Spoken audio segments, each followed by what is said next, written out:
म्हणती बबन ती आता आधी शिकते. कुणी लढले न्यायासाठी सत्यासाठी, कुणी लढले न्यायासाठी सत्यासाठी, कुणी लढले धर्मासाठी. लढणाऱ्यांमध्ये स्वामी विवेकानंद आदर्श ठरले, स्वामी विवेकानंद आदर्श ठरले.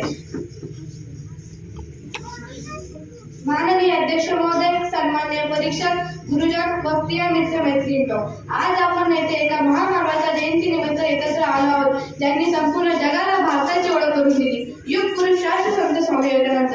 स्वामी विवेकानंद म्हणजे फक्त संन्यासी नव्हे, ते म्हणजे अग्नी, ते म्हणजे जागृत चेतना आणि ते म्हणजे भारताला जागा करणारा सिंहगर्जना. 1893 साली शिकागोच्या धर्म परिषद झालेला तो ऐतिहासिक शब्द. 1893 साली शिकागोच्या धर्म परिषद त्यांनी केलेला तो ऐतिहासिक उद्गार, my brothers and sisters of America. एका वाक्याने संपूर्ण जग भारताच्या जरी नतमस्तक झाले. पण मित्रांनो, त्यांनी फक्त भाषण केले नाही, तर त्यांनी भारताच्या आत्म्याला आवाज दिला. स्वामी विवेकानंद म्हणतात, उठा, जागे व्हा आणि ध्येय साध्य होईपर्यंत थांबू नका. हा नारा नाही, ही आजच्या तरुणासाठी कठोर आज्ञा आहे.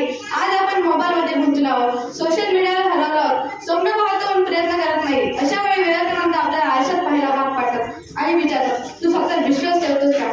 ते ठामपणे सांगतात, सतत विश्वास ठेवा, कारण तुम्ही अपार शक्तीचे भंडार आहात. कमकुवत